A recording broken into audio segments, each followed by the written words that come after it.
Hi, I'm Barbara O'Neill from Misty Mountain Health Retreat. I'm the health director at our health retreat and I'm a nutritionist and naturopath. And this video we're going to discuss the antifungal diet. The antifungal diet is basically designed to bring about a healing response in the body because the body is designed to heal itself. The body wants to balance itself. So this diet encourages that balance.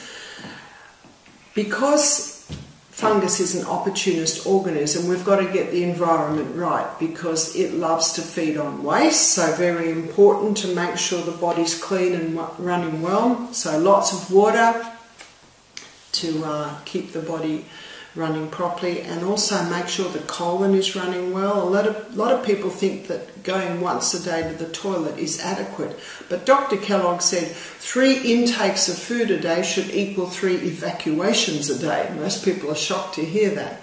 But you have a look at babies and little children, they naturally go like that. So very important that the colon is working well, because not only does yeast love sugar, love yeast, it also loves waste. So we've got to keep that body nice and clean.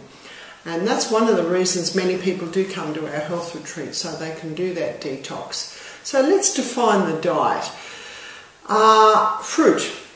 Well, because yeast loves sugar, we've got to get that fruit right down. And the 2 fruits that can be eaten on this diet is Granny Smith apple and grapefruit.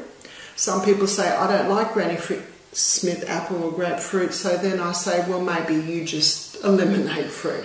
So all sugars need to be eliminated. So I basically say to people, become mostly a vegetable eater. So your tomato, cucumbers, avocados, lemons, they're all fine because they're not sweet fruits. In fact, often classified more in the vegetable kingdom. So all your vegetables are fine. Some say, what about the potato? Because the potato is quite high on the glycemic index. Well, there is a book you can get called The Garden of Eden Diet by Professor Constantini, who was former head of the World Health Organization Department of Mycology. And he's got a book that really targets this subject. And he says just under the skin of the potato are antifungal properties. So even though it is high on the glycemic index, it's got other factors that come in and make it quite a reasonable additive to the antifungal diet. All your legumes are fine. Your chickpeas, lima beans, black-eyed beans, lentils, and they're very important because the body cannot heal without protein. So very important to have the legumes. Nuts and seeds. The only nut that, well, there are actually 2 nuts that I advise against because they both tend to mold quite easily. One is the peanut. The peanut is well known to develop aspergillus, which gives off the very toxic gas called aflatoxin. The most carcinogenic substance ever to be tested is aflatoxin. Some people are a little bit sad. They love their peanut butter. Well, once you taste roasted cashew butter, roasted almond butter, roasted macadamia nut butter, you will be well satisfied with those. You see, the peanut is not a nut and it molds very easy. One of the reasons because it is grown in the ground. The other nut is pistachios. They've often been found to have a taint of mold in them. Another thing that a lot of people don't think of is black pepper. I was reading of a study that tested black peppercorns and they all had mould on them. It's just the way they dry in a moist environment, I think, but they tend to mould growth. And if you like that bit of warmth on your food, go for cayenne pepper. Cayenne pepper does not have the problem.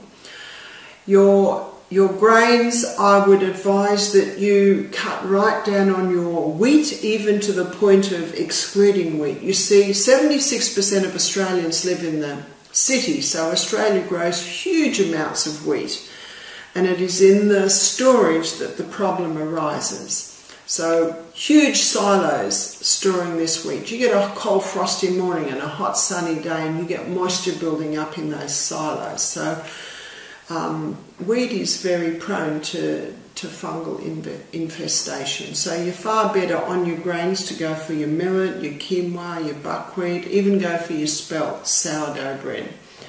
So also with the antifungal diet, you eliminate all yeast, so that's no brewer's yeast, Tarilla's yeast, Marmites, Vegemites, Promites, none of those yeast spreads, and definitely no yeast bread. A great alternative to your spreads can be miso, and another alternative that you can do for your bread is the sourdough bread. You see, the sourdough bread is a cultured bread, and the sourdough bread causes the bread to rise under the action of wild yeast and lactobacillus. As the wild yeast causes the bread to rise and dies off, then the lactobacillus comes in and consumes the waste from the action of the wild yeast. So your sourdough bread, when you're eating that, you're not eating any taint of yeast, and yet when you eat your yeast spreads, you certainly are getting taints of yeast. So let me give you a meal. What will we have for breakfast? So for breakfast you might have some sliced tomatoes, some sliced avocado, cucumber, and you might have some red lentils on sourdough toast. For lunch you might have a big green salad with a lovely tahini, lemon and olive oil and garlic dressing.